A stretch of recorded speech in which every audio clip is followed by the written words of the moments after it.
So you see, if not for Judaism, where would you be? I mean, again, I could not identify more as a Jewish person. I talk about it. You have a choice, right? Yes, exactly. I talk about it almost constantly, and Mhm. you know, there's a lot of, you know, yeah, I could talk about it less, but I don't. Yeah. It is a But can huge you, part of I who think I what am. bugged people, can you unpack the part about being lied to about Israel? Because I don't know how much you keep up with political Israeli, American, Jewish thing, but it's a thing. They lied to me about Israel. There's like, these activist groups, wanting to go into camps and wanting to change Jewish education and saying we need to hear the Palestinian narrative at a younger age. So those are like, to some people, a real trigger when you said you were lied to. And I think what specifically, like in day school, in camp, from your parents, like what do you consider the big lie? I'd say personally, holistically, I was just not given a full picture of the situation. And I understand it's a wildly complex picture to give a child, and perhaps that is not Yeah. why it was given to me.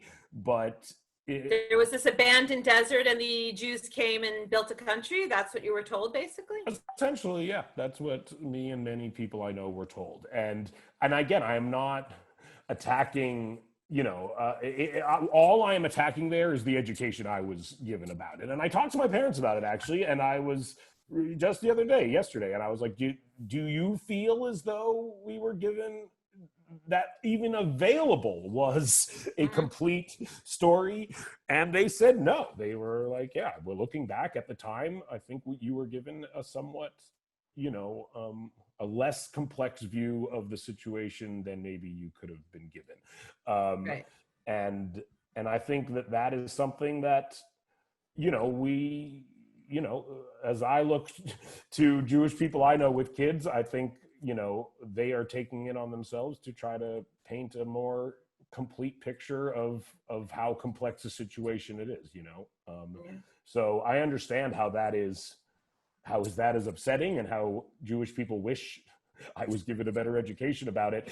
And I understand how it's uncomfortable for some people to hear me say that I was not given that. Yeah. So I don't know if you and Marin set out to light Jewish Twitter on fire, but you did. We did not. And, the way Twitter works these days, you had, people in the uber, whatever you want to call it, progressive,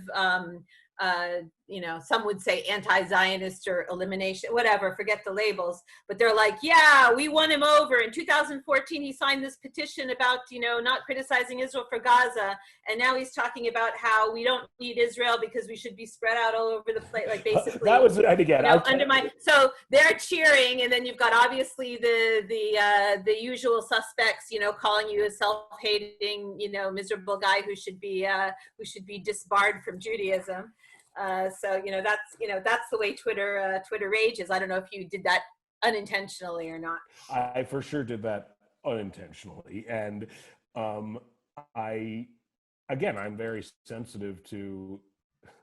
I don't want Jews to think that I don't think Israel should exist, and I understand how they could have been led to think that. Yeah.